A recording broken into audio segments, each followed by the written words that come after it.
During his historic two-day visit of the United Arab Emirates starting today, Prime Minister Narendra Modi will meet Sheikh Mohammed bin Rashid Al Maktoum, Vice President and Prime Minister of the Arab country and the ruler of Dubai. The visit is expected to further boost the economic, cultural and social ties between India and the UAE. This is the first visit by an Indian Prime Minister to the Gulf nation in 34 years. The Indian community is gearing up to give the Prime Minister a momentous reception at the Dubai International Cricket Stadium grounds that is expected to draw more than 40,000 people. The visit is expected to further boost the economic, cultural and social ties between India and the Arab country. UAE is the second largest export destination of India with an amount of over $30 billion for the year 2013 to 14. In Jammu and Kashmir, heavy shelling and firing by Pakistani troops along the line of control in Poonch district left 6 dead and 9 injured. The injured are being treated at Jammu Medical College Hospital. Firing still continues in Balakot, Hamirpur and Saujiya sectors of Poonch district. There have been 35 violations of ceasefire in August. This is the 7th consecutive day that Pakistani troops have shelled Indian posts along the LOC in Jammu region. The IndoUS Combined Military Training Exercise, IndoUS 2015, will be held from the 9th of next month at the Joint Base Louis McCord in the US. In an official release issued by the Defense Ministry, this will be the 11th exercise in the IndoUS series, which started in 2004 under US Army Pacific Partnership Program. The release said the exercise will strengthen and broaden interoperability and cooperation between the armies of the two countries. India on Saturday celebrated its 69th Independence Day with zeal and enthusiasm. Giving a new clarion call for binding the 125 crore people of India into Team India, Prime Minister Narendra Modi said unity, brotherhood and communal harmony have been our greatest strengths. The Prime Minister expressed confidence that Team India will attain new heights in the coming times. The government has extended the deadline for submission of public comments on the proposed policy framework for net neutrality till the 20th of this month. The submission of views was early scheduled to close yesterday.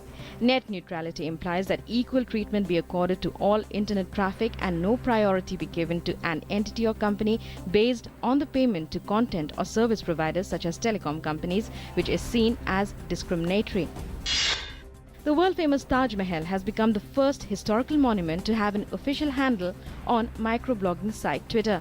Uttar Pradesh Chief Minister Akhilesh Yadav launched the official Twitter account of the monument on Saturday at his residence in Lucknow.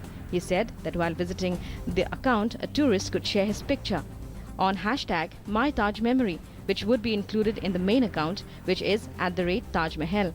Within an hour of its launch, the Taj Mahal account got more than 2,000 followers. At least 40 migrants died on Saturday in an overcrowded boat in the Mediterranean, while some 320 others were rescued when the vessel was intercepted off Libya. The dead were found in the fishing boat's hold. It is thought they died after inhaling fumes from the engine. European officials say the plight of migrants, almost 250,000 of whom have crossed by boat to the continent this year, is beyond urgent. In Sri Lanka, parliamentary elections will take place tomorrow amid strict vigil by the Election Commission. Campaigning by political parties ended on Friday midnight. More than 60 political parties and over 100 independent groups are contesting the parliamentary polls, which will elect a new 225-member parliament and a new government. Chinese authorities have ordered the evacuation of residents within a 3-kilometer radius of the Tianjin blast site over fears of chemical contamination. The evacuations came after an apparent change in wind direction, and as police confirmed, the highly toxic chemical sodium cyanide was found near the site. At least 104 people are reported to have died in the giant blasts in the northeast Chinese port on Wednesday. In Iraq, at least 20 people were killed and many others were injured in a spate of bomb attacks in the capital Baghdad and two nearby towns. The most deadly was caused by a car bomb in the mainly Shia Sadr city area. The same district was hit by a massive truck bomb 2 days ago that killed more than 60 people and was claimed by Islamic State militants.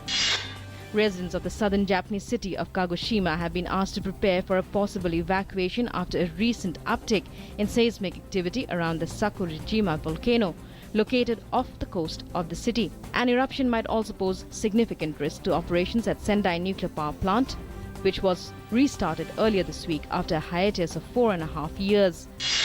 Abhishek Verma gave India a perfect Independence Day gift by clinching the gold medal in the compound men's individual section to open their account in the Archery World Cup Stage 3 on Saturday. Having failed as a team in the bronze playoff earlier in the day, the world number 18 was at his best in the individual final as he held on to his lead to wrap up the issue against Ismail Ibadi of Iran. The Asian Games silver medalist thus avenged his defeat to Ibadi at the Incheon 2014 in style.